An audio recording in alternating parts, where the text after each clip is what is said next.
What's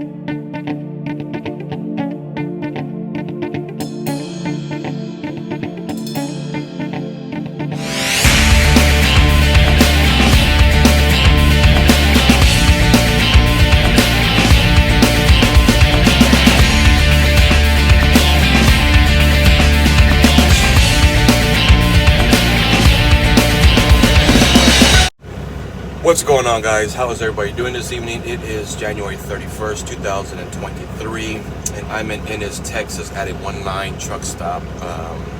Not sure what exit this is, but it's off 287 in Ennis. In fact, Ennis High School is right down the street, but it's a 1-9 truck stop. It's a real small one, guys. There's only enough room for maybe 10 trucks, if that. It only has two fueling stations. It does have a Steaks and Shakes restaurant inside, but considering the situation that we're in, no one came in. The store was open, but they closed early today. I want to say they closed at 6 o'clock. Okay, last night they closed at 10, but today they closed early. Okay, but that video, guys, that you just saw, obviously I don't own the rights to that video, but I just wanted to tag it in the channel, just to let you guys know how dangerous it is out there, man. You know, a lot of these accidents can be avoided if you just stay off the road. It's heartbreaking to see something like that, man. Knowing that people are getting hurt out there, some are even probably losing their lives. And I don't mean to sound so negative, so to speak, but it's true, guys. It's true. There's accidents out there that you just know that someone out there, man, is not making it out. Okay, now when I picked up this load, because I'm under a load and I'm taking it to Seminole, Texas, which is north of Midland. Obviously, guys, that video you guys saw, that was in Midland, Odessa area, which is where I'm going. I don't recall if it's going to be eastbound or westbound, but it doesn't matter, guys. It doesn't matter. Oh, okay, yeah, they're just going eastbound, I'm going westbound. It doesn't matter. No, because a lot of those cars can lose control and come into your side. Okay, and so it doesn't matter, guys, if the traffic is going eastbound or westbound. It doesn't matter, man. If that area is dangerous, by all means, man, be careful, pull over, or whatever you want to call it. Okay, but yesterday when I left, I picked up this load in Cleveland, Texas, which is north of Houston, going to Seminole. Now, when I leave Houston and I'm going to Midland, normally I go all across I-10 into San Antonio, go up San Antonio, go up Sonora, Comfort, all those areas, into almost into Fort Stockton, and then I veer up to go to Midland. But since I was in Cleveland, and considering that I was going to Seminole, Texas, it was telling me the quickest route was for me to go up 45 into Waxahachie onto 20, all the way across, basically into Big Springs, and then go up to Seminole, which is what I was going to do, which was what I was doing, actually. So when I left Houston area, or Cleveland area, it was around 3 o'clock. So when I got to this area, it was roughly around 6:30, 7 o'clock, a little bit later, actually. When I got on 287, which is basically the freeway that you get on to go into Ennis, into Waxahachie, and then into Fort Worth area, and then jump on 20, we were quickly detoured off the freeway, because the first overpath, guys, there was an accident. Apparently another truck had jackknifed and it was taking up the whole lane, or actually both lanes, to where traffic wasn't that many people, but the traffic was being detoured off the freeway and then back on. Now when I got back on the freeway, all right, a little white truck kind of like just went around me and was going, was going up ahead. I wasn't going that very fast, mainly because I was gaining speed, because I was just basically coming back on the freeway. Well, this gentleman, the next overpath, which was a little bit further up ahead, well, I thought he was gonna go from the left lane over to the right lane, okay? But I slowly started seeing his whole side of the truck. I'm like, oh man, this guy's losing control. Hit my four ways, slowed down. I was already going slow. Don't recall how slow I was going, but I was going slow, okay? This guy had enough time to basically back up, get on the shoulder, and just pulled over to the side as I kind of just slowly went around him. Okay. But as I went around him, I noticed my truck kind of just slid just a little bit. Maybe that's the patch that he hit that I just hit. So that told me, guys, right off the bat, okay, it's getting ugly out here, guys. It's getting ugly. So I went ahead and just exited the freeway, got on the feeder or the whatever you want to call it, the side access road, and I'm probably went maybe 2 miles down the road because I was trying to debate where I was going to stop until I found this truck stop, the 19. Pulled in. There was like 2 spots. I took one of them. I text Melina. I told her, hey, this is what happened. I'm calling it a night, okay?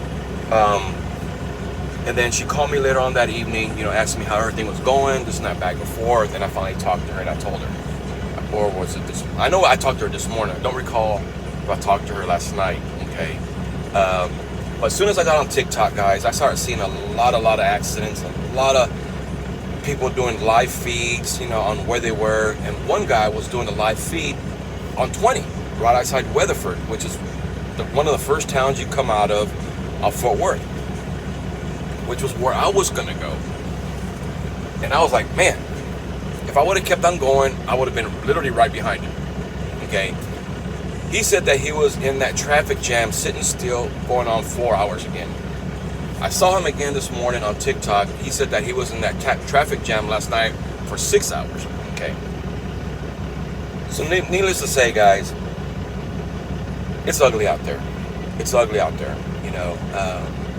Don't risk it, guys. Don't risk it. There's a lot of situations out there that can be highly avoided if you stay off the road. You know, I can understand that you can sit there and push and drive slow as possible, maybe 10, 15 miles, 20 miles tops, whatever, to where you feel like if something happens, you can respond to it or react to it quick.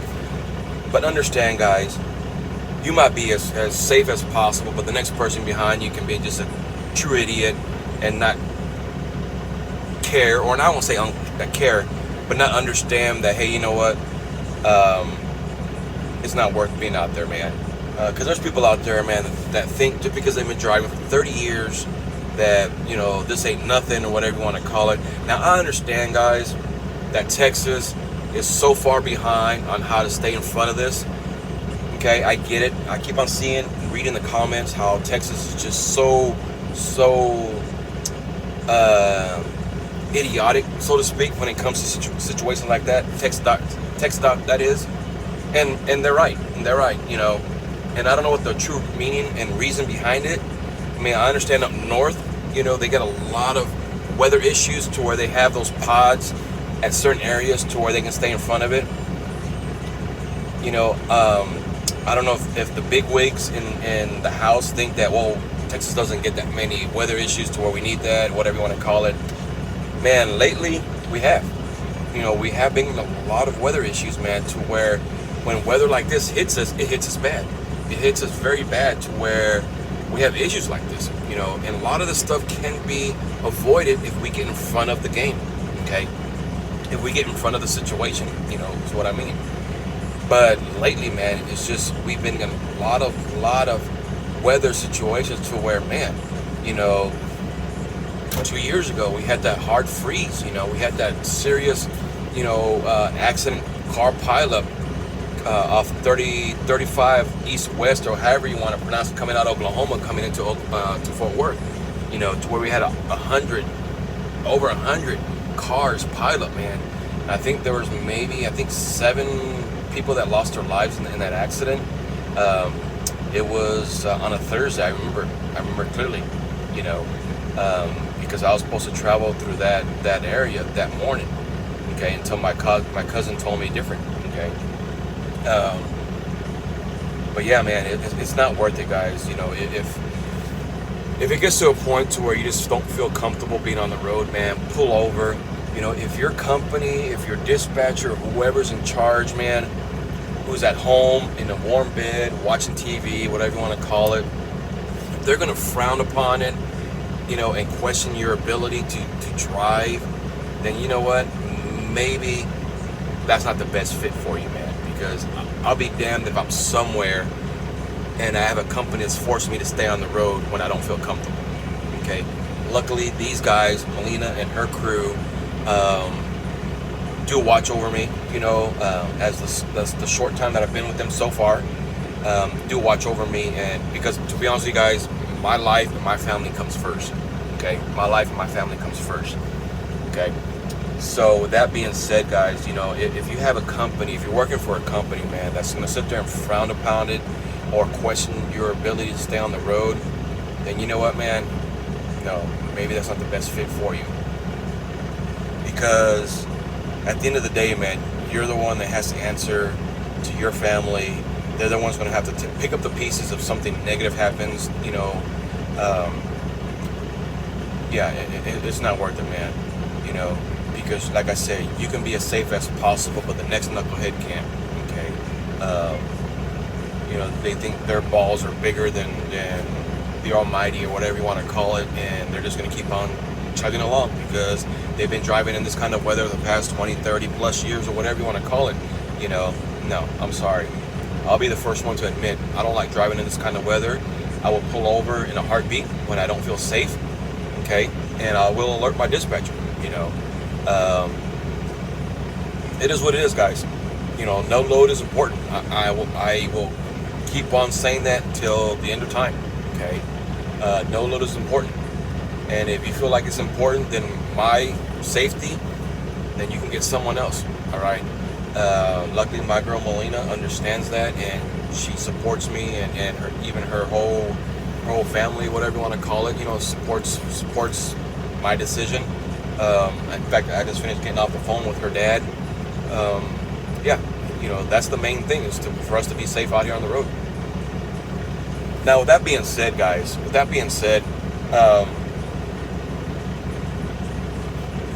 change of topic. Change of topic, you know, on a lighter note, so to speak. Last time I made a video, obviously you guys remember, I was stuck in Denver over Christmas. Okay, I was in a Freightliner Classic 2003. Really liked that truck, guys, I really did, you know. But I also mentioned in the video that the person that I was buying the truck from needed a dose of reality. And that reality check didn't fit eye to eye on either him and I. So, yeah, it didn't work out. Now, you're probably asking yourself, man, Anthony, you're at another company. No, I'm not at another company. I'm still with the same company. That I'm running with, Melina and her crew. Okay, I'm just in a different truck. Okay, I'm in a plan that I like. Okay, I'm in a truck that I like. Okay, not to sit there and say I didn't like the Freightliner Classic, because I like that old style, you know, truck.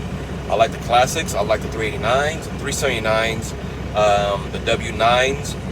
What else? The 386, I believe they're called. But yeah. But I'm in a 2008 Peterbilt 389. Okay, the 389 and the KW W900s are basically kind of like the Cadillacs of trucks.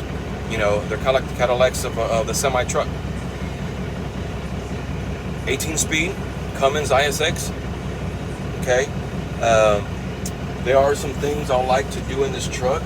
Okay, one, I like to put an inverter, mainly because I don't have one. Okay, I would like to have one in here so I can go ahead and run a microwave as well as a skillet when I want to cook something.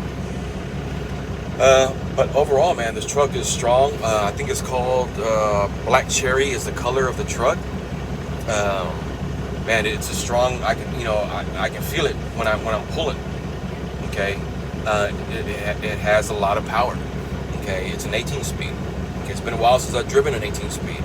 I thought I was going to forget, but it's no different than a 13-speed. Okay, you just have 5 more gears. But I'm in a plan that I truly like. Now it's just me and Melina. Back in the days, a couple of weeks ago, it was a third party, and that third party didn't work out. Okay, but Melina's taking care of me, full speed ahead. We talk on a daily basis. In fact, she texted me about an hour ago asking me how was I doing. I understand that she was all day at the ER center or the urgent care. One of her daughters is under the weather. Hoping she's better. Pretty little girl, you know. But she was asking me if I needed anything. Yeah, send me a pizza. Send me a large pepperoni thin crust pizza. Okay, but no, I'm just playing. But yeah, man, I've been watching videos, Netflix, worked out a little bit.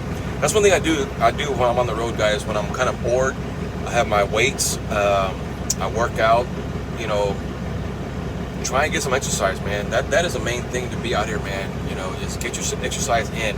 When the weather warms up, it's a nice cool night. I do a couple of laps around the truck stop. You know, I get my weights, work out in the truck. You know, I trust me, guys. Trucking is not going to get the best of me. All right. But yeah, I'm in a truck, like I said, 389, 2008, 18-speed Cummins ISX. I really do like it, guys. I really do like it. I like the program.